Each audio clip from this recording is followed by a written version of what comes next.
তোমার বুকে রাখো আল্লাহরই ভয়, আসবে না কোনো দিন কোনো পরাজয়।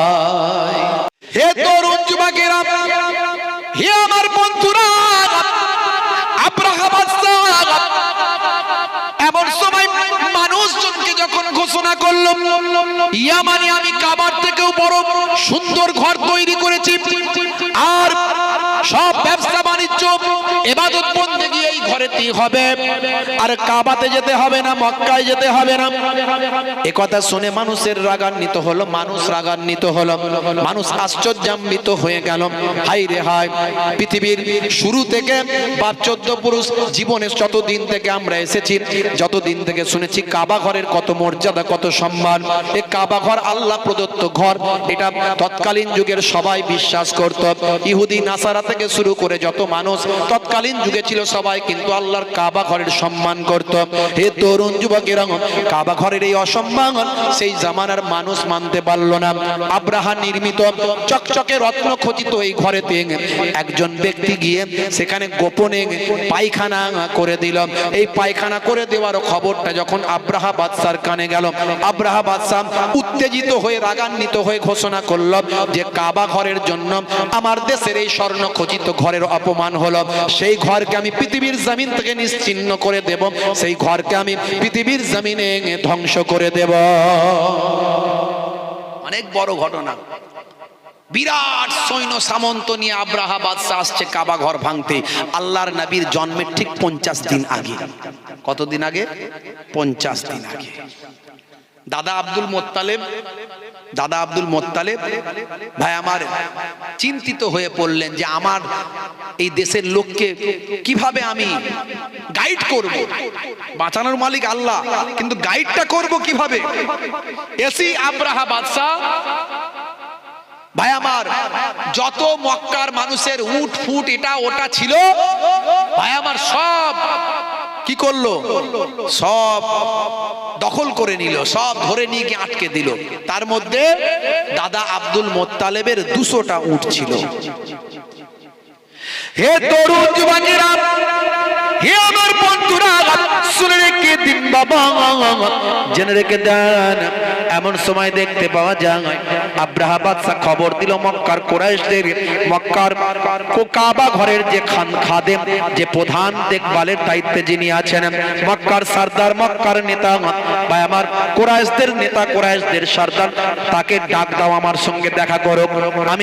আমি শুধুমাত্র কাবা ঘর ভাঙবো, আমি কোনো মানুষ মারতে আমি আসিনি, কারো ক্ষতি করার জন্য আমি আসিনি, কেবলমাত্র আমি কাবা ঘরটা ভেঙে দিয়ে চলে যাব, আমাকে যেন বাধা না দেয়, আর যদি বাধা দেয় তার সঙ্গে আমার লড়াই হবে।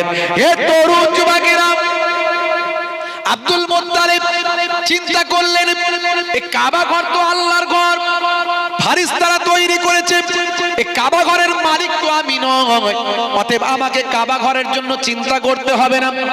আর চিন্তা করলেও তো আমার কিছু করার নাই, কারণ আমার সৈন্য নাই, আমার ঢাল তলোয়ার নাই, আমার ঘোড়া নাই, আমার লড়াই করার সামর্থ্য নাই। ঠিক আছে, বাদশার সঙ্গে আমি দেখা করতে যাব। বাদশা তাঁবু গেড়েছে।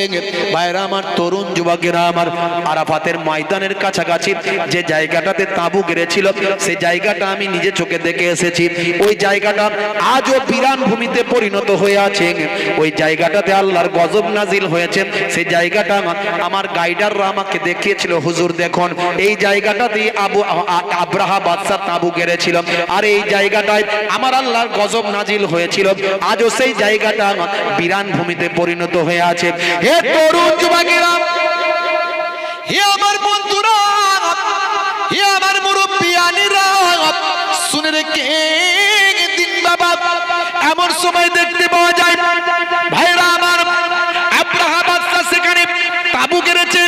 আব্দুল মোত্তালেব ভাই আমার আব্রাহা বাদশার কাছে যাচ্ছেন, কিসের জন্য?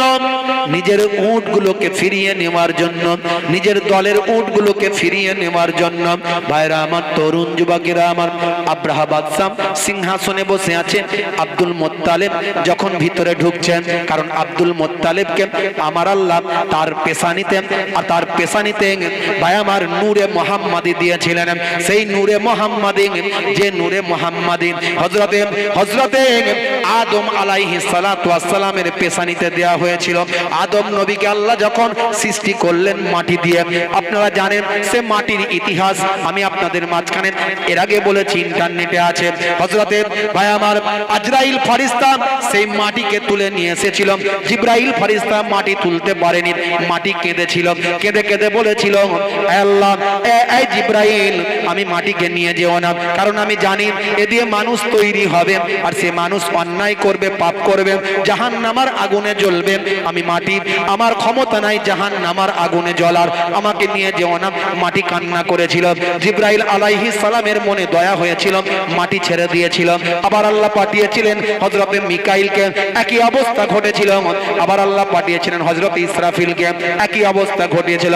পরবর্তীকালে হযরতে আজরাইল ফেরেশতা বলল, আল্লাহ যদি আমাকে অনুমতি দেন আমি আপনার হুকুম ব্যতীত অন্য কারো প্রতি আমার দয়া ময়া একটুও দেখাবো না। ঘটনা আপনাদের জানা আছে। আজরাইল ফেরেশতা গিয়ে মাটি যখন তুলছে তখন মাটি কাঁদছে, ছেড়ে দাও। বলে আমার ছাড়ার কোনো রাস্তা নাই, তুমি এটা আমাকে জিবরাইল ফেরেশতা পাওনি, মিকাইল পাওনি, ইসরাফিল পাওনি, আমি আজরাইল। আল্লাহর হুকুম ছাড়া কিছু পরোয়া করি না। আমি কোনো দুঃখ কষ্ট সব আমার ডায়েরিতে নাই, আমার খাতায় নাই। আমি মাটি নিতে এসেছি, নেব। জোর করে মাটি নিয়ে গিয়েছিল। সেই মাটি দিয়ে আল্লাহ পুতুল তৈরি করে 40 বছর ফেলে রেখে শুকাতে লাগলেন। আদম নবীর দেহ তৈরি হয়েছিল, আর সে দেহতে এসে শয়তান বারবার উঁকি মেরেছিল, এদিক দিয়ে ঢুকছে ওদিক দিয়ে বেরোচ্ছে। বলে সর্বনাশ, এই আদম যেদিন তৈরি হয়ে যাবে সেদিন থেকে আমার খাতা বন্ধ হয়ে যাবে, আমার রাজত্ব সেদিন থেকেই ধ্বংসের খাতায় চলে যাবে। বুঝতে পারছেন? তো আমার আল্লাহ তাআলা আদম নবীকে তৈরি করে ভাই আমার নাকের ভিতর দিয়ে রূহ ভিতরে পাঠিয়ে দিলেন। রূহ যখন ভিতরে গেল, ভাই আমার রূহ গিয়ে বেরিয়ে চলে। আল্লাহ, এত অন্ধকার দেহের ভিতরে আমি রূহ থাকতে পারি নাকি? আমি থাকতে পারবো না। বেরিয়ে চলে এলো। আল্লাহ বললেন, হে রূহ দাঁড়াও, চিন্তা নাই। লাউহে মাহফুজ থেকে আমার আপনার নবীর নূরকে নিয়েছে আদম নবীর পেশানিতে দিয়ে দিলেন। দেবার সঙ্গে সঙ্গে আদম নবীর সারা শরীরটা নূরওয়ালা হয়ে গেল। এবার রূহকে নাকের ভিতর দিয়ে ঢোকানো হলো। রূহ আরামের সঙ্গে ভিতরে থাকতে লাগলো। আল্লাহ বললেন, হে রূহ, কোনো অসুবিধা? বলে আল্লাহ বলে, আল্লাহ কোনো অসুবিধা নাই, আরামের জায়গা পেয়ে গিয়েছি। সেই রূহ আদম নবী থেকে চলে গেল শীষ নবী, সেখান থেকে চলে গেল আস্তে আস্তে রাফতা বারাফতা ইব্রাহিম নবী থেকে চলে এলো ইসমাইল নবী, সেইখান থেকে রাফতা বারাফতা চলতে চলতে চলতে চলতে ভাই আমার আপনার নবীর কাছে আসার আগে আব্দুল মুত্তালিব থেকে এসে হাজির হলো আব্দুল্লাহ থেকে আমার আপনার দয়ার নবী পাকের কাছে সেই রূহ মুনতাকিল হয়ে চলে এলো। জোরে বলুন সুবহানাল্লাহ। আল্লাহ বলছেন, কদ জাআকুম মিনাল্লাহি নূরুন ওয়া কিতাবুম মুবিন।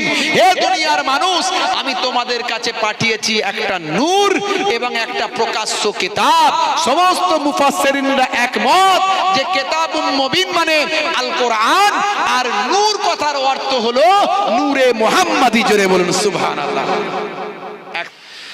হে তরুণ যুবকেরা, হে আমার বন্ধুরা, শুনে রেখে দিন বাবা, জেনে রেখে দেন, সমস্ত নবীরা, সমস্ত পয়গম্বরেরা, সমস্ত আউলিয়ায়ে কেরামেরা পৃথিবীর বুকে দুটো ওয়াজ করেছিলেন বাবা। একটা হলো বান্দা ইমানদার হয়ে যাও, তুমি ইমানওয়ালা হয়ে যাও বাবা। আল্লাহর সঙ্গে শিরক করো না, আল্লাহর সঙ্গে অংশী করো না, আল্লাহকে এক বলে মানো, আল্লাহর হুকুমের পায়রাবি করো, আল্লাহর নির্দেশগুলো মেনে চলো, তোমার সিম কার্ডটা ঠিক করে নাও, তুমি ইমানদার হয়ে যাও, বিশ্বাসী হয়ে যাও, আসমানি কিতাবগুলোকে মানো, ফেরেশতাদের মানো। হে তরুণ যুবকেরা, হে আমার বন্ধুরা, শুনে রেখে দিন বাবা, জেনে রেখে দেন, হে মুসলমান, প্রত্যেকটা নবী এবং পয়গম্বর, শুধু তাই নয়, ওলিদের বাদশা গাউসে আজম থেকে শুরু করে হিন্দুল ওলি খাজা গরিব নওয়াজ থেকে শুরু করে ভাইরা আমার তরুণ যুবকেরা, মুজাদ্দিদুজ জামান আমাদের পীর মুর্শিদ পীর আবু বকর সিদ্দিক রাহমাতুল্লাহ আলাইহি, আপনাদের দাদা হুজুর কেবলা আমার পন্নানা জান, 5 হুজুর কেবলা বসিরহাট হুজুর, পীরনগরী হুজুর, যত আল্লাহর ওলি বান্দারা দুটো ওয়াজ করেছেন। কটা ওয়াজ? দুটো ওয়াজ। কি এই দুটোই ওয়াজ কিন্তু হাক্কানি আলেমরা বর্তমানে সবাই করে যায়। হে তরুণ যুবকেরা, একটা হলো ওয়াবুদুল্লাহ, তোমরা আল্লাহর ইবাদত করো, আর দুই নাম্বার হলো ওয়ালা ইউশরিক বিল্লাহ, আল্লাহর সঙ্গে শরীক করো না। তার মানে একদিকে হলো ইমানদার হয়ে যাও, আর একদিকে হলো আমলওয়ালা হয়ে যাও। একটা হলো ইমানদার হয়ে যাও, আর একদিকে হলো আমলওয়ালা হয়ে যাও। এই দুটো ওয়াজ প্রত্যেকটা নবী পয়গম্বর, প্রত্যেকটা আউলিয়ায়ে কেরাম, বর্তমানে ওলামায়ে দ্বীন, হাক্কানি আল্লাহর আলেম বান্দারা এই দুটো ওয়াজ আমাদের মাঝখানে করছেন। ইবাদত ওয়ালা হতে হবে, ইমানদার হতে হবে। ইমানদার মানে টাকা পয়সা নয়, সোনা দানা নয়, গয়নাগাটি নয়। ইমান হলো বিশ্বাস। আর তাকওয়া হাহুনা, এইখানে আমাদের কালবের ভিতর তাকওয়া আছে। এ তরুণ যুবকেরা, এই কালব অন্তরটা আমাদের পরিশুদ্ধ যদি হয়, আল্লাহর নবী বলেন যার কালব ভালো তার সারা শরীরটা ভালো, আর যার কালব খারাপ তার সারা শরীরটা খারাপ। ওপরের লেভেল ভালো, ভিতরের ইঞ্জিন কালো। আমি বলি ওটা গোল্লাই গেল। ওপরে নোকিয়া, ভেতরের মাল চাইনা। আছে না নাই? ভিতরের পার্টস গুলো, স্যামসাং এর মোবাইল কিনেছেন, ডুপ্লিকেট চাইনার মাল। ওপরে স্যামসাং লেখা আছে, ভিতরের পার্টস গুলো সব চাইনার মাল। কাজ হবে? ফেসবুক হবে, হোয়াটসঅ্যাপ হবে? হবে না।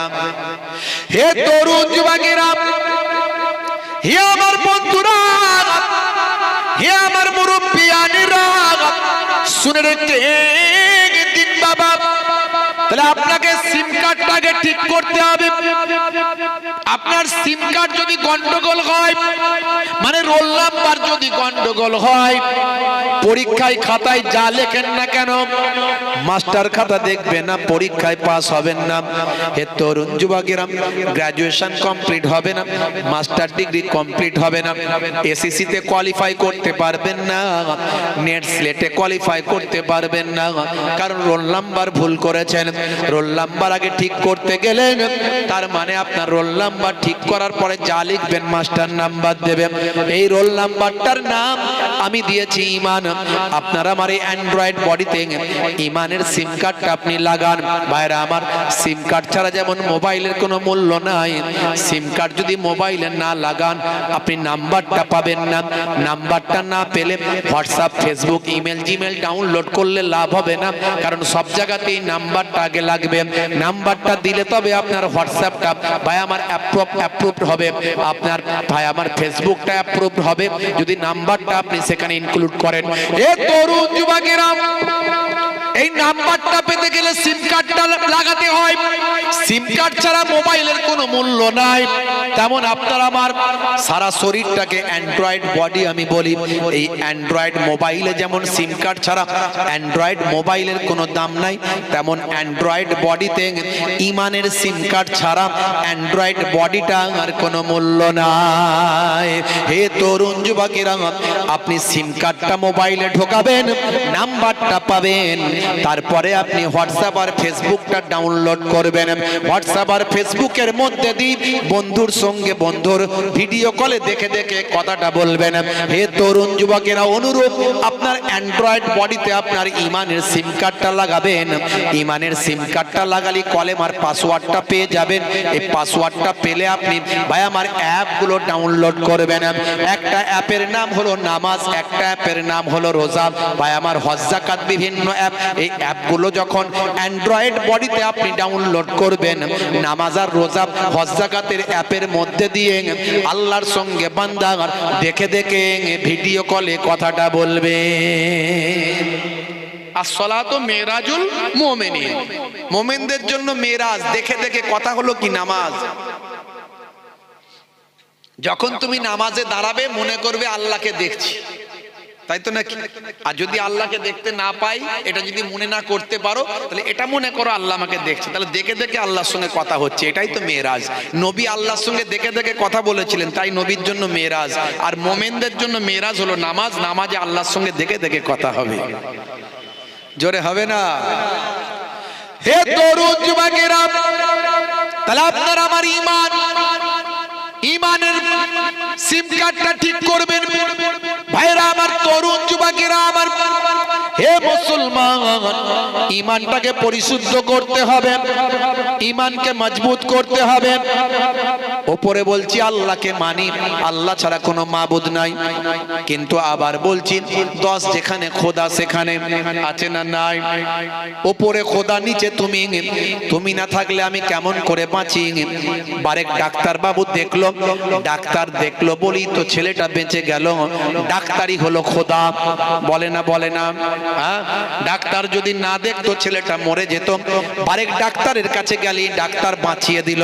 আচ্ছা, বাঁচানোর মালিক কে? জোরে বলেন কে? ডাক্তার হলো একটা মাধ্যম, একটা ওসিলা। বলে না বলে না? হ্যাঁ, বলছে আল্লাহ ছাড়া কাউকে মানি না, আল্লাহ এক, সমস্ত ক্ষমতার উপর আল্লাহর ক্ষমতা, মুখে বলছি। আর ওদিকে যেই ডাক্তারের কাছে নিয়ে যাওয়ার পর রুগী ভালো হলো, বলছে ডাক্তারই তো আমার খোদা। ডাক্তার সত্যি খোদার কাজটা ডাক্তার করে দিয়েছে, বলুন নাউজুবিল্লাহ। হ্যাঁ, ডাক্তার যদি না দেখতো আমার রুগীটা মরে যেত। এই ডাক্তারই আমার ছেলেটাকে বাঁচালো, হুজুর ডাক্তারই আমার ছেলেটাকে বাঁচালো। আচ্ছা, বাঁচানোর মালিক কে? ডাক্তার একটা ওসিলা। এই যে ইমানের গন্ডগোলটা করি আমরা, মুখে বলি এক, কাজে করি এক, এটা বুঝতে হবে। 10 যেখানে খোদা সেখানে। আচ্ছা বলুন তো, এখানে আমরা কত 10 আছি? খোদা কি অনেক? আল্লাহ কি অনেক? বলুন নাউজুবিল্লাহ। হে তরুণ যুবকেরা, তাহলে আল্লাহকে এক বলে বিশ্বাস, তোমার বুকে রাখো আল্লাহরই ভয়, আসবে না কোনো দিন কোনো পরাজয়, আসবে না কোনো দিন কোনো পরাজয়। হারাম হালাল জেনে, সরল সত্য মেনে, নিষিদ্ধ সব ছেড়ে উঠুক জীবন বেড়ে, যাবে তুমি জান্নাতে, যা ছিল স্বপ্ন তোমার। তোমার বুকে রাখো আল্লাহরই ভয়, আসবে না কোনো দিন কোনো পরাজয়। জোরে হবে না? ভাইরা আমার, তরুণ যুবকেরা আমার, ভালো করে ওয়াজটা বোঝার চেষ্টা করবেন। একেবারে দুটো বিষয় নিয়ে আলোচনা করছি। একদিকে হলো ঈমান, আর একদিকে হলো আমাল। দুটো জিনিস নিয়ে আলোচনা, কমপ্লিট ওয়াজ। এই দুটো জিনিস যদি আমি আপনি বুঝতে পারি, আমরা কখনো বিপদগামী হব না, কখনো পথভ্রষ্ট হব না, পৃথিবীর কেউ আমাদের পথভ্রষ্ট করতে পারবে না। ভাইরা আমার, তরুণ যুবকেরা, তাহলে প্রথমেই বলেছি সিম কার্ড। সিম কার্ডে যদি গন্ডগোল হয়, ভাই আমার, আপনি কোনো অ্যাপ ডাউনলোড করতে পারবেন না, আর বন্ধুর সঙ্গে বন্ধুর যোগাযোগ হবে না, আপনার টেলিফোন, হোয়াটসঅ্যাপ, ফেসবুক কোনো কিছুই করা যাবে না। হে তরুণ যুবকেরা, তার মানে আপনার ঈমানের কার্ডটা আগে ঠিক করতে হবে। ঈমান মানে বিশ্বাস, আল্লাহকে এক বলে বিশ্বাস, আল্লাহর সমতুল্য কেউ নাই, সমকক্ষ সমতুল্য সমকক্ষ কেউ নাই। সে কি Allah is one, Allah is one whom all depend. He begets not is he begotten, and none is like him. সে আল্লাহর সম্পর্কে আপনার ধারণা ঠিক রাখতে হবে। আল্লাহ অভাব শূন্য, আল্লাহর কোনো পুত্র নাই, আল্লাহর কোনো পিতা নাই, নাতি নাতনি নাই, আল্লাহর কোনো স্ত্রীলিঙ্গ নাই। সবের স্ত্রীলিঙ্গ আছে, আল্লাহর স্ত্রীলিঙ্গ আছে নাকি বাবা? বলেন আছে? ভাইরা আমার, সব কিছু যাকে যে যাই নামে ডাকুক না কেন, তার একটা স্ত্রীলিঙ্গ আছে, কিন্তু আল্লাহর স্ত্রীলিঙ্গ নাই। এই জন্য আল্লাহ হলেন এক্সেপশন, ব্যতিক্রম। আল্লাহর সঙ্গে কাউকে তুলনা করা চলে না। ভাইরা আমার, আপনি বলবেন ওই তো একই ব্যাপার, একই ব্যাপার না। আল্লাহর কোনো স্ত্রীলিঙ্গ নাই, কারণ আল্লাহর সঙ্গে অন্যর কারো তুলনা করা চলবে না। যদি কারোর সঙ্গে তুলনা করে ফেলেন, সেখানেও শিরকের গন্ধ চলে আসবে। হে তরুণ যুবকেরা, আসমানি কিতাবগুলোকে বিশ্বাস। ভাইরা আমার, যত আসমানি কিতাব এ পর্যন্ত এসেছে, বলুন তো দেখি আসমানি কিতাব কতগুলো? এত বছর তো ওয়াজ শুনছেন, একটু বলেন তো দেখি আসমানি কিতাব কতগুলো? এ হুজুর বললে হবে না, আপনাদেরকে বলতে হবে। একটু বলেন, কথা বলেন দেখি। ভাইরা আমার, এত বছর ধরে ওয়াজ শুনছেন, বাদুরিয়া এলাকার মানুষ, এদিকে জলসা অনেক হয়। কত ওয়াজ শুনেছেন জীবনে? হিসাব করলে দেখবেন 50, 60টা, 100টা, 200টা হয়তো ওয়াজ শুনে ফেলেছেন। বলেন আসমানি কিতাব কতগুলো? আমি কড়া প্রশ্ন করিনি, সহজ প্রশ্ন করেছি। আসলে মাস্টার লোক তো, আমি আবার টিচার, আপনারা জানেন হয়তো অনেকে। একটা হাই সেকেন্ডারি স্কুলের শিক্ষকতার কাজে যুক্ত আছি। আমার আব্বাজান দীর্ঘদিন হাদিসের দার্স দিয়েছেন টাইটেল মাদ্রাসায়, দীর্ঘদিন 50 বছর ধরে, 50 বছর। কত বড় আলেম বুঝতে পারছেন, তার ছাত্ররা সব বিখ্যাত বিখ্যাত আলেম, আব্বাজানের ছাত্ররা সব বিখ্যাত বিখ্যাত আলেম, বুঝতে পারছেন, খুব নাম করা সব বক্তা, বুঝতে পারছেন। আব্বাজানও এক সময় প্রচুর ওয়াজ নাসিহাত করেছেন, দীর্ঘদিন ধরে নানাজান ছোট হুজুর কেবলার সঙ্গেও বহু জায়গায় গেছেন। তারপরে অনেক দিন থেকে অসুস্থ থাকার পর আর জালসায় বাইরে বেরোতে পারেন না, সারাদিন মানুষের ভিড় সেখানে থাকে। আব্বাজানের কাছে লোকজন সারাদিন আসে, আর কি বাইরে ওয়াজ করতে যাবেন, খুব কম বেরোন। তো যাই হোক, তা আমার আব্বাজান মস্ত বড় আলেম, শেখুল হাদিস, দীর্ঘদিন হাদিসের দার্স দিয়েছেন। তো আমার বড় মামা জান আল্লামা পীর মরহুম মগফুর সাইফুদ্দিন সিদ্দিকী রাহমাতুল্লাহ আলাইহি হুজুর কেবলা, তিনিও দীর্ঘদিন ধরে টাইটেল মাদ্রাসার, ফুরফুরা শরীফের টাইটেল মাদ্রাসার প্রিন্সিপাল মুহাদ্দিস ছিলেন। তা আমি যখন পেলাম, তা আমিও চাকরি লাইফে আছি, 16 বছর হয়ে গেল, আর কতদিন পারবো জানি না, অনেক চাপ হয়ে যাচ্ছে, দিন জাগা রাত জাগা মানুষ। তো ভাইরা আমার, একটু প্রশ্ন করার অভ্যাস আছে, তো আপনারা কেউ বললেন না, কতগুলো বলেন না? 4টে। আপনারা কটা বলছেন?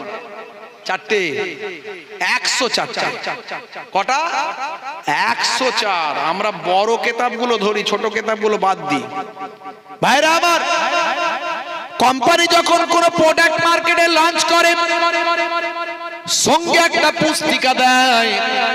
মোবাইলটা কিনেছেন, একটা পুস্তিকা পেয়েছেন, মোবাইলটা কেমন ভাবে ব্যবহার করবেন সেখানে লিপিবদ্ধ করা আছে। ট্যাবটা কিনেছেন, একটা পুস্তিকা পেয়েছেন। এসি কিনেছেন, পুস্তিকা পেয়েছেন।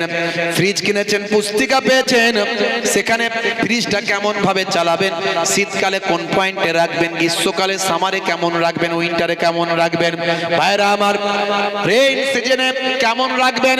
হে তরুণ যুবকেরা, সেখানে ভাই আমার ফ্রিজ সম্পর্কে লিপিবদ্ধ আছে।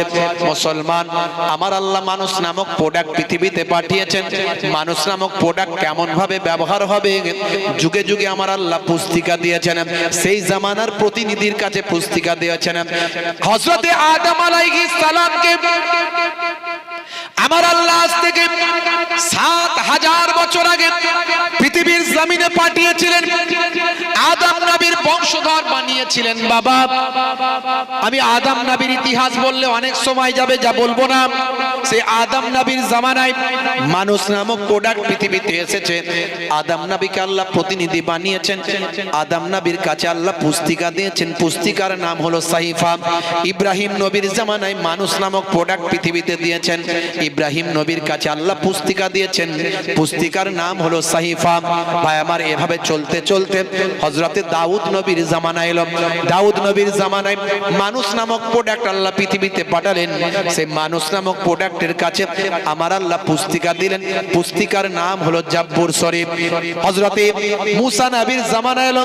মুসা নবীর জামানায় মানুষ নামক প্রোডাক্টের কাছে আমার আল্লাহ পুস্তিকা দিলেন, মুসা নবীকে প্রতিনিধি করে পুস্তিকা পাঠালেন, পুস্তিকার নাম হলো তাওরাত শরীফ। ঈসা নবীর জামানায় ঈসা নবীর কাছে পুস্তিকা দিলেন ইনজিল শরীফ। আর আমাদের নবীর জামানা এলো, আমাদের নবীর কাছে আল্লাহ পুস্তিকা দিলেন উম্মতে মুহাম্মাদি। কাল কিয়ামত পর্যন্ত আসতে থাকবে, কাল কিয়ামতের দিনে পৃথিবীর স্টার্টিং থেকে এন্ডিং পর্যন্ত, ইবতিদা থেকে ইন্তেহা পর্যন্ত যত মানুষ পৃথিবীর জমিনে এসেছে, হে তরুণ যুবকেরা, হে আমার মুরব্বিয়ানেরা, সমস্ত মানুষ কিয়ামতের দিনে লাইন দেবে কি দেবে না? সবাইকে তো উঠতে হবে নাকি? অযথা তো শুনেছেন, সবাই উঠবে। ইসরাফিল আলাইহিস সালাম একটা এমন বাঁশি বাজাবেন, সব উঠে বসবে, সব উঠে কিয়ামতের ময়দান হবে। এই কিয়ামতের ময়দানে কতগুলো লাইন হবে জানেন? কতগুলো লাইন হবে? 120টা। কটা? 120টা লাইন হবে টোটাল, স্টার্টিং থেকে এন্ডিং, ইবতিদা থেকে ইন্তেহা, মানে পৃথিবীর শুরু থেকে শেষ পর্যন্ত। 7000 বছর আগে পৃথিবীর মানুষ সূচনা হয়েছিল। আদম নবী এসেছিলেন আজ থেকে 7000 বছর আগে। কত বছর যে এখন পৃথিবী চলবে তা কেউ জানে না, তবে কিয়ামতের ছোট ছোট আলামতগুলো অনেক বেরিয়ে গেছে, অনেক এসে গেছে। এরপরে মালহামা হবে, মালহামা, বুঝতে পারছেন? মালহামা হবে। এই মালহামায় 1/3 মানুষ মারা যাবে, আধুনিকতা ধ্বংস হবে। ভাই আমার, আবার সেই পূর্বের নাই মানুষ ফিরে যাবে ঘোড়ায় ঢাল তলোয়ারের যুগে ফিরে যাবে, আধুনিকতা ধ্বংস হবে। দেখছেন না মাঝে মাঝে পুতিন বলছে আমেরিকা যুক্তরাষ্ট্র সাবধান, আমি কিন্তু পরমাণু ফেলে দেবো, বলছে তো। কিম জং উন মাঝে মাঝে হুমকি দিচ্ছে, দেখবেন আমি কিন্তু পরমাণু ফেলে দেবো, যে কোনো সময় ফেলে দেবো, বেশি বাড়াবাড়ি করো না। দেখছেন না মাঝে মাঝে? হ্যাঁ, এই যে পরমাণু যদি পড়তে শুরু করে, আচ্ছা পৃথিবী এখন দুভাগে বিভক্ত, পৃথিবীর সমস্ত দেশগুলো, ম্যাক্সিমাম দেশগুলো এখন দুভাগে বিভক্ত হয়ে গেছে, একটা আমেরিকার গোষ্ঠীতে আর একটা রাশিয়ার গোষ্ঠীতে চলে গেছে। আচ্ছা একটা গোষ্ঠী যদি একবার অন্য গোষ্ঠীর উপর ফেলে দেয়, দেখবেন চারিদিক থেকে শুধু দুম দুম করে শুধু পরমাণু বোমা পড়ছে। এতে কি হবে? হিরোশিমা নাগাসাকির কথা আপনারা জানেন, এখনো সেখানে সেই পরমাণু বোমা পড়েছিল, তার এখনো প্রভাব সেখান থেকে কাটিয়ে উঠতে পারেনি সেই দেশের লোক, জাপানের লোক।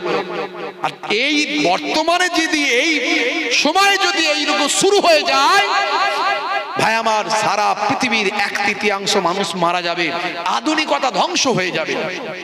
এটার নামই মালহামা। 1450 বছর আগে আল্লাহর নবী বলছেন পৃথিবী শেষ হওয়ার আগে একটা মালহামা হবে, আর সেই মালহামা কিন্তু পরমাণু বোমা দিয়ে শুরু হবে বলে ওলামারা ধারণা করছেন, যারা বিশেষজ্ঞ তারা বলছেন।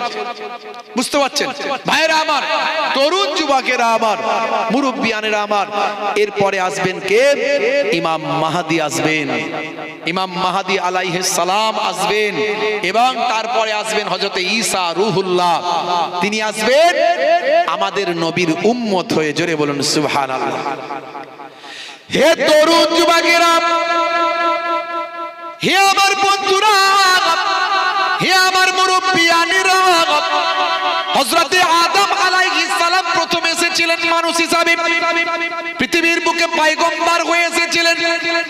আমরা বলি আদম, ইহুদি নাসারারা বলে অ্যাডাম, আমরা বলি হাওয়া, ইহুদি নাসারারা বলে ঈব, আমরা বলি দাউদ, তারা বলে ডেভিড, আমরা বলি সুলাইমান, তারা বলে সুলেমান, আমরা বলি ইব্রাহিম, তারা বলে আব্রাহাম, আমরা বলি মারিয়াম, তারা বলে মেরি, আমরা বলি মুসা, তারা বলে মোজেস, আমরা বলি ঈসা, তারা বলে যিশু, আমরা বলি ফেরাউন, তারা বলে ফারাও। হে তরুণ যুবকেরা, হে আমার মুরব্বিয়ানেরা, ব্যক্তিগুলো এক, নামগুলো চেঞ্জ, তবে ফেরাউন নামটা এটা হলো একটা লাকাব, যেমন মন্ত্রী, রাজা, বাদশা, সুলতান। হে তরুণ যুবকেরা, হে আমার বন্ধুরা, সমস্ত নবীদের বিশ্বাস করতে হবে, কিন্তু মানতে হবে, মেনে চলতে হবে, নির্দেশনা গ্রহণ করতে হবে আপনার আমার নবীর। সমস্ত আসমানি কিতাবগুলো বিশ্বাস করতে হবে, কিন্তু মানতে হবে, মেনে চলতে হবে, গ্রহণ করতে হবে আল কোরআন মাজিদের। হে তরুণ যুবকেরা, কিন্তু অন্য কোন আসমানি কিতাবকে আমরা অস্বীকার করতে পারবো না, কারণ সব আল্লাহ প্রদত্ত কিতাব, কিন্তু আমরা মেনে চলবো আল কোরআন। ভালো করে ঈমানটা কি জিনিস বুঝবেন, বিশ্বাসটা কি জিনিস বুঝবেন। হে তরুণ যুবকেরা, হে আমার মুরব্বিয়ানেরা, শুনে রেখে দিন, জেনে রেখে দিন, তাহলে আসমানি যত কিতাব আছে সেগুলোকে বিশ্বাস করতে হবে, মানতে হবে, কিন্তু গ্রহণ করব আল কোরআনের। সমস্ত নবীদের বিশ্বাস করতে হবে, মানতে হবে, কিন্তু সুন্নত নির্দেশনা নেব একমাত্র আমার আপনার নবী। জোরে হবে না? আর জোরে হবে না। 12 রবিউল আউয়ালে রহমত ওয়ালা নবী এলো রে, সাফাআতের তাজ পরে জামিনে বরকত ওয়ালা নবী এলো রে। এলো রে ভাই এলো রে, এলো রে ভাই এলো রে, কাউসার কাউসার ওয়ালা নবী এলো রে। জোরে হবে না, জোরে হবে না। ওই কোরাইশ বংশের ভিতরে মা আমিনার রেহেমে এলে তুমি নূর জেলে আব্দুল্লাহর ওই বাগানে। ওই বাগানের ফুলকলি, ওই বাগানের ফুলকলি ফুটলো সারা ভুবনে। 12 রবিউল আউয়ালে রহমত ওয়ালা নবী এলো রে, সাফাআতের তাজ পরে জামিনে বরকত ওয়ালা নবী এলো রে।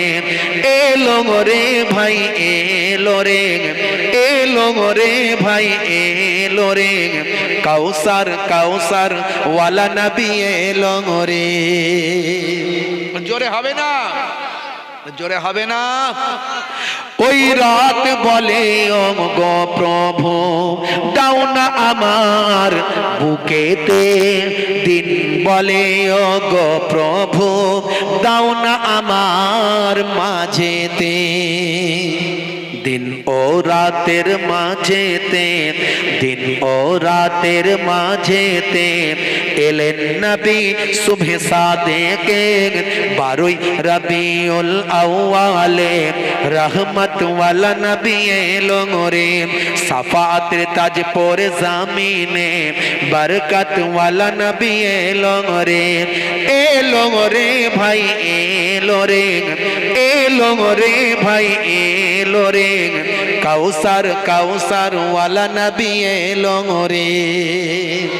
জোরে হবে না, জোরে হবে না।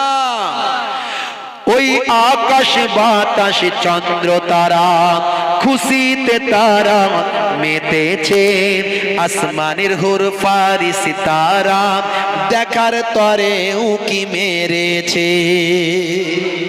জোরে হবে না, আর জোরে হবে না। ওই আকাশ বাতাস চন্দ্র তারা খুশিতে তারা মেতেছে, আসমানের হুর ফারিস তারা দেখার তরে ওকে মেরেছে। দাদু মুত্তালিব খুশি হয়ে, দাদু মুত্তালিব খুশি হয়ে মক্কাবাসীর দাওয়াত করেছে। 12 রবিউল আউয়ালে রহমত ওয়ালা নবী এলো রে, সাফাআতের তাজ পরে জামিনে বরকত ওয়ালা নবী এলো রে। জোরে হবে না, আর জোরে হবে না। আমার নবীকে আল্লাহ রাহমাতুল লিল আলামিন করেছেন, সারা আলামের জন্য রহমত। হে তরুণ যুবকেরা, একদল মানুষ আমার নবীর মিলাদের কথা বললে তাদের মন খারাপ হয়ে যায়, বলে ঈদে মিলাদুন নবী হারাম, বলে কি বলে না, বলে কোরআন মাজিদ থেকে দেখাও। এর আগে আমি কোরআন মাজিদ থেকে দেখিয়ে দিয়েছি ঈদে মিলাদুন নবী হারাম তো নয়, বরং ঈদে মিলাদুন নবীর নির্দেশ স্বয়ং আমার আল্লাহ কোরআনে বলেছে। এত বড় কথা ওরা বলছে দেখাতে, আর আপনি পেলেন কোথা? আল্লাহর নির্দেশ না। হে তরুণ যুবকেরা, হে আমার বন্ধুরা, হে আমার মুরব্বিয়ানেরা, আগে ঈদে মিলাদুন নবী কথার অর্থ কি জানতে হবে।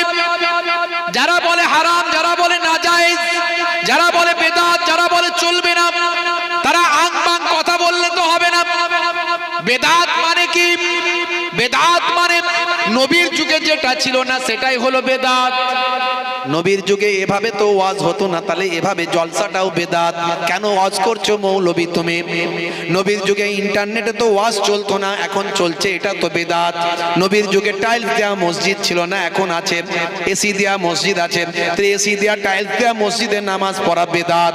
নবীর যুগে ইমাম সাহেবকে ভাই আমার মাইনে দেওয়া হতো না, নবীর যুগে ইমাম সাহেব এর বাড়ি তার বাড়ি থেকে খাবার আসতো না, সবই তো বেদাত। তুমি কেন করছো মিয়া? আসলে তা নয়, কোরআন হাদিসের বিরুদ্ধে যেটা যাবে সেটাই চলবে না, সেটাই হলো বেদাতে শাইয়া। একটা হলো বেদাতে হাসানা, যে বেদাতটা করলে নেকি পাওয়া যায়। এই সমস্ত যে আমরা বেদাত করছি এগুলো বেদাত, এটা হলো নেকি জনিত বেদাত।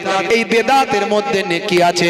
আর যে বেদাত করলে গোনাহ হয়, কোরআন এবং হাদিসের বিরুদ্ধে যায়, সেই বেদাতটা হলো বেদাতে শাইয়া, মানে গোনাজনিত বেদাত। হে তরুণ যুবকেরা, মানুষকে ভুল বোঝালে চলবে না। এই জন্য ওয়াজ করার, ওয়াজ একমাত্র আলেমদের ওয়াজ শুনতে হবে, জাহেলদের ওয়াজ শোনা চলবে না। মাদ্রাসায় পড়েনি, এখন বক্তা হয়ে গেছে, দেখবেন কত বেরিয়েছে। আগে রাজমিস্ত্রি ছিল, এখন বক্তা হয়ে গেছে। বিরাট ফতোয়া, খালি ঘন ঘন হারাম, ঘন ঘন হারাম। এই এমন অপারেশন করে মানুষ মরে যাবে। আচ্ছা, যে ডাক্তার ডাক্তারি পাস করেনি এনআরএস থেকে, তারপরে আপনার কলকাতা মেডিকেল কলেজ থেকে এই ডাক্তারি পাস করেনি, ডাক্তারি সার্টিফিকেট নাই, হ্যাঁ ভাইরা আমার, ইংরাজিতে পড়াশোনা করতে হয় বহু বছর ধরে, তবে ডাক্তার হওয়া যায়, তবে এমএস ডিগ্রি পাওয়া যায়। এমএস ডিগ্রি নাই। আচ্ছা, আপনি আপনার স্ত্রীকে সিজার করার জন্য নিয়ে যাচ্ছেন, একটা যে লোকটা ডাক্তারি পাস করার সার্টিফিকেট নাই, যে লোকটার এমএস ডিগ্রি নাই, যে লোকটা ভাই আমার আপনার কি বলবো কলকাতা মেডিকেল কলেজ থেকে পাস করেনি, এইরকম একটা জেনে শুনে আপনি একটা ওই বাংলায় পড়া, বাংলা থেকে এই মোবাইল থেকে দেখে দেখে বাংলায় ডাক্তারি শিখে ডাক্তারি চেম্বার খুলে দিয়েছে, তার কাছে নিয়ে যাবেন আপনার স্ত্রীকে সিজার করানোর জন্য, কাঁচি আর ছুরি চালাবে, নিয়ে যাবেন? পারবেন? নিয়ে যাবেন ভাই? নিয়ে যাবে? কেউ নিয়ে যাবে? কেউ নিয়ে যাবে? কেউ এত বোকা কেউ নাই। তাহলে আমরা এত বোকা হয়ে গেলাম যে এই রকম কোয়ালিটির যারা মাদ্রাসায় পড়েনি, যাদের কোনো এমএস ডিগ্রি নাই, মানে টাইটেল ডিগ্রি নাই, মুফতি ভাই আমার মুফতি পাসের সার্টিফিকেট নাই, তাদের ফতোয়াগুলো আমরা মানি কি করে? আর এই জন্যই তো আমাদের রুগী মরে যায়। আসলে এখানে দেখতে পাইনি যে রুগী মরে যাচ্ছে। রুগী মানে আমাদের অন্তর, আমাদের কাল্ব মরে শেষ। তারপরে কাল যখন মরে যায় তখন ওলিদের দুশ্মন হয়ে যায়, নবী বড় ভাই হয়ে যায়, নবী আমার মতো মানুষ হয়ে যায়, বুঝতে পারছেন? ওলি আল্লাহদের দুশ্মন হয়ে যায়। এদের ফতোয়া শুনলে মাথা খারাপ হয়ে যাবে। দেখুন সমাজে অনেক লোক নাম রেখেছে না, আব্দুর রশিদ আছে না, নাম আছে না আব্দুর রশিদ, এই নাম রাখা হারাম, হলো চলবে না। ফতোয়া শোনেন, একদম নয়। গোলাম মাবুদ নাম আছে না, আছে, নাম রাখা হারাম, চলবে না। জাহাঙ্গীর নাম আছে, চলবে না। শাহজাহান নাম আছে, চলবে না। ইয়াসিন চলবে না। এসব নাম রাখা চলবে না। যে নামের অর্থ হয় না সে নাম রাখা ইসলামে নাজায়েজ, চলবে না। আল্লাহর নামের আগে আব্দ শব্দ লাগানো যাবে। আল্লাহর নাম রশিদ, আল্লাহর নাম আছে নাকি? নাম কি নাই? এই নামগুলো খুব সাবধান। বলছে রশিদ আল্লাহর নাম আছে নাকি? এই ইমাম সাহেব মৌলানার সাথে জিজ্ঞাসা করবেন, যারা আপনারা আপনাদের বাড়িতে কোরআন মাজিদ আছে গিয়ে খুলে দেখবেন, হয় প্রথম পাতা নাহলে শেষ পাতায় আল্লাহর 99টা সিফাতি নাম আছে, তার মধ্যে একটা হলো আর রশিদ। আর এ বাবু সেটাও জানে না যে আর রশিদ আল্লাহর নাম আছে, বলছে সেটাও নাই। কতটা বিদ্যা বুদ্ধি বুঝতে পারছেন তো? আবার একটা বক্তব্যে বলেছে যাদের এই নামগুলো আছে তাদেরকে আবার নতুন করে আকিকা দিয়ে নাম পাল্টাতে হবে। এখন আপনাদের এই নামগুলো আছে কিনা চিন্তা করেন, আমি জানি না। সর্বনাশ করেছে, কি করবেন ভাবেন। এখন এসব বড় বড় বক্তা হয়ে গেছে, এখন সব খালি গরম গরম কথা বললেই ভাইরাল। এখন আমিও তো দুটো গরম কথা বললে সকালবেলা এরা বিদিয়ায় ভাইরাল করে দেবে, এর ঘুষি ওকে দেবে, ওর ঘুষি তাকে দেবে। কিন্তু আমার একটা বোধ বুদ্ধি আছে, বিবেক আছে, আমি আং বাং তাং কথা বলে যাব না। তার পরের কথাটা ভাববো, আমার জন্য সমাজের কত ক্ষতি হতে পারে। আলহামদুলিল্লাহ আপনাদের দোয়ায় এত জলসার চাপ সামলাতে পারছি না, তা আমার এই আংবাং টাং কথা বলে কেন গুনাহগার হতে যাব? আর জলসার চাপ থাকুক আর নাই থাকুক, তাও কেন বলতে যাব আংবাং টাং কথা? ইসলামের ক্ষতি যেখানে হবে, দিনের ক্ষতি হবে, মানুষের মধ্যে বিভাজন হবে, ঝগড়া হবে, আমার কথাকে নিয়ে সকালবেলা চায়ের দোকানে লড়াই হবে, কেন বলবো সব কথা? আজকে দেখুন না, বক্তায় বক্তায় লড়াই আছে না নাই? এই বক্তা ওই বক্তার বিরুদ্ধে, ওই বক্তা ওই বক্তার বিরুদ্ধে। কেউ চিনতো না এদেরকে, এরা সবাই ঝগড়া করে করে হাইলাইট হয়ে গেল, লোকে চেনে কি বলছে দেখি। আর আমরা তো ওই শুধু ভালোবাসি, দেখবেন আমরা ওই করতেই ভালোবাসি। কি কাকে দিল রে, কোন কথাটাই হেদায়েত হবো সেটা আমরা ভাবি না। এই কথাটা শুনলে আমরা হেদায়েত হব, আমাদের মরা অন্তরটা জীবিত হবে, এই চিন্তা না করে ওই হুজুর ওকে অমুক বলেছে, ওই বক্তা ওকে অমুক বলেছে। আর ইউটিউবার ভাইরাও রেডি হয়ে আছে, খালি একটা পেলে হলো, এর খুশি ওকে তাকে দেবে, ওর খুশি তাকে দেবে। একবার দেখলি মনে হবে খুলি একবার কি হচ্ছে। এদের বক্তব্য শুনলে মাথা খারাপ। ভাইরা আমার, তরুণ যুবকেরা আমার, মুরব্বিয়ানেরা আমার, কটা শোনাবো, সব কটা এরকম লেভেলের লোক আমার মোবাইলে রাখা আছে। এদের লোক যদি আমার কাছে এসে বড় বড় কথা বলে, আমি তোমাদের হুজুর আগে কি বলছে সেটার ফাইসালা করো। তোমাদের হুজুরের বক্তব্যের ফাইসালা হবে, তারপরে আমার সঙ্গে কথা হবে। এই দেখুন এদের বড় বক্তা কি বলছে। আপনি যে আবু জেহেলকে কাফের বলেন, আপনি যে আবু তালেবকে কাফের বলেন, আপনি যে আবু জেহেলকে কাফেরদের সর্দার বলেন, তারাও কিন্তু আমার আপনার মতো মুসলমান ছিল। আপনি বিশ্বাস করেন আর না করেন, কেননা আবু জেহেল বলতেছে বদরের যুদ্ধের আগে, আল্লাহুম্মা আনসুর আহাদাল ফিয়াতাইন, কাবা ঘরে গিয়ে আবু জেহেল আল্লাহর দরবারে হাত তুলে বলতেছে, আল্লাহ আজকে বদরের যুদ্ধে আমি মুহাম্মাদের মুখোমুখি, এই যুদ্ধে যারা হকের নিকটবর্তী তুমি তাদেরকে বিজয় দান করো। আব্দুল মুত্তালিব কার কাছে দোয়া করতেছে? কার কাছে? তার মানে আবু জেহেল আল্লাহর উপর বিশ্বাস করে না করে না? করে। আর যে আল্লাহর উপর বিশ্বাস করে সে কি মুসলমান নয়? তাহলে আবু জেহেল যদি মুসলমান হয়, আল্লাহর উপর বিশ্বাস করে, তাহলে আল্লাহর আবু জেহেল নাকি আল্লাহর উপরে বিশ্বাস করত, ওই জন্য মুসলমান। এখন এই কথা বোঝা গেল যে আবু জেহেল মুসলমান। এতদিন ধরে আমরা শুনেছি আবু জেহেল হচ্ছে কুফফারদের সর্দার, রাসূলের সবচেয়ে বড় দুশমন। হ্যাঁ, নবীকে মারার জন্য 100টা উট পুরস্কার ঘোষণা করেছে, বাপ 14 পুরুষ থেকে শুনে এসেছি। হ্যাঁ, আবু জেহেল আল্লাহকে মানতো না, নবীকে মানতো না, আর এ বেটা বলছে মুসলমান। এ যেমন তেমন বক্তা নয়। আবার এই যারা শুধু কথায় কথায় হাদিস খোঁজে না, হাদিস দাও হাদিস দাও, সবাই হাদিস খোঁজে, সব জায়গায় হাদিস খোঁজে। ওরা হাদিস না দিলে মানবে না, আবার সব কথায় হাদিস। তো এই যে কথাটা আবু জেহেল মুসলমান, কোন হাদিসে আছে দেখাও তো দেখি, কোন হাদিসে আছে আবু জেহেল মুসলমান? আর তোমরা যারা এই হাদিস খোঁজো শুধু, এ তোমাদের 14 পুরুষের 14 পুরুষ এ কথা বলছে। কে বলছে জানো? আব্দুর রাজ্জাক বিন ইউসুফের ছেলে আব্দুল্লাহ বিন আব্দুর রাজ্জাকের নাম। ছোটখাটো মৌলবী নয়, ছোটখাটো মৌলবী নয়।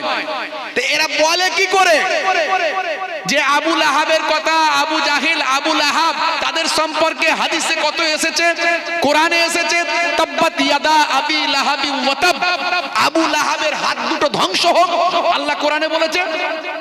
এবার আবু লাহাব নাকি মুসলমান, আবু জাহিল নাকি মুসলমান, শুনলেন তো? এই তো চলছে আমাদের মাঝখানে। আখেরি জামানা, ঈমান বাঁচানো বড্ড দায়। এরকম অনেক রাখা আছে মাল আমার কাছে। কে সামনে আসবে, আগে এগুলোর ফাইসালা হবে, তারপরে অন্য কথা হবে। আগে এগুলোর ফাইসালা করো। ভাইরা আমার, ঈমানকে নষ্ট করে দিচ্ছে আমাদের, তাই ঈমানকে মজবুত করুন। আল্লাহকে বাদ দিলে কোনোদিন সে ঈমানদার হতে পারে না, রাসূলকে বাদ দিলে কোনোদিন সে ঈমানদার হতে পারে না। শুধু আল্লাহ এবং রাসূল নয়, আসমানি কিতাবগুলোকে বিশ্বাস করতে হবে, কিয়ামতকে বিশ্বাস করতে হবে। ভাইরা আমার,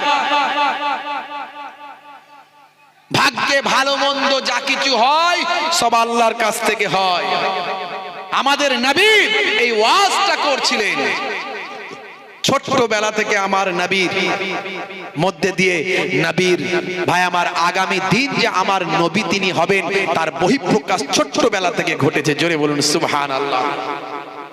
এক শ্রেণীর মানুষ বেরিয়েছে, তারা বলে নবী তো নবী হয়েছেন 40 বছরের পর, তার আগে সাধারণ মানুষ ছিলেন। বলুন নাউজুবিল্লাহ, বলুন নাউজুবিল্লাহ। আমার নবী যে নবী হবেন সেটা জন্মের আগে থেকেই প্রমাণিত। জোরে বলুন সুবহানাল্লাহ।